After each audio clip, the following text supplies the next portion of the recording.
everyone, so here is an overview of Roboco AI chatbot assistant app, which you can try. And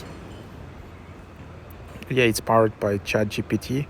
I'm just not sure which version of ChatGPT is it. Is it 3.5 or GPT-4? So as you can see here, seems it's even GPT-4. So if you just open it up, you can see how it works. You can allow to track, but it's just for ads, and then you can just tap to continue to create your account, and then you will just be able to create your account like this. And then yeah, you can turn on notifications, and then they have like a free version, free trial, and then 1 month is 39 krona, Danish krona,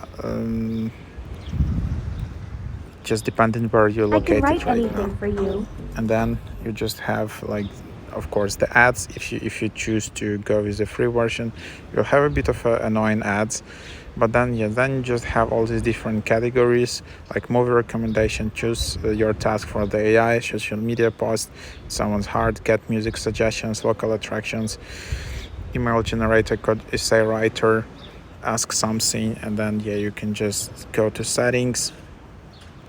You can see your account, because I already created an account with Apple ID. Like get music suggestions, like I want to get some classical music suggestions. Which language do you prefer? And then I can just say, okay, English.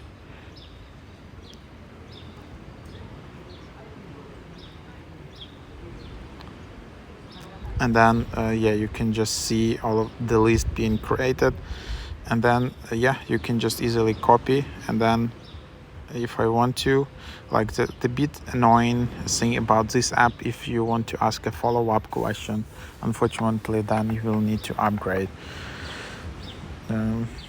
So that's and then yeah, you need to upgrade. There is like a free trial, and I think that the price of this app is kind of the same as you would pay for original ChatGPT app in a browser. So you just decide if you want to still use ChatGPT in the browser, or you want to yeah, continue with this app, which is a native app, and maybe have a bit of a better interface, but it's using the same ChatGPT API. Just, you know, some people just really like to have an app and not go to Google Chrome or Safari browser. And then yeah, if you want to upgrade, this is just, you will see the pricing in your local currency depending where you're located. I tried Aviola Video But Chat. yeah, as you can see, this app has a bit of an ads, and that's why I think it's a bit lower in ratings compared to other apps. If you go to productivity category in the US App Store, you will see all the apps like Chat with Ask AI. I would really also recommend Genie app, which is also has ChatGPT-4, AI chatbot, Chaton. So bunch of, like, there is like dozen of these apps right now, and let's see what happens if ChatGPT actually releases its own native iOS or Android app. And then there's also Answer AI app. So anyhow, this was just like a quick overview of what you can do with Roboco app. Hope that is helpful.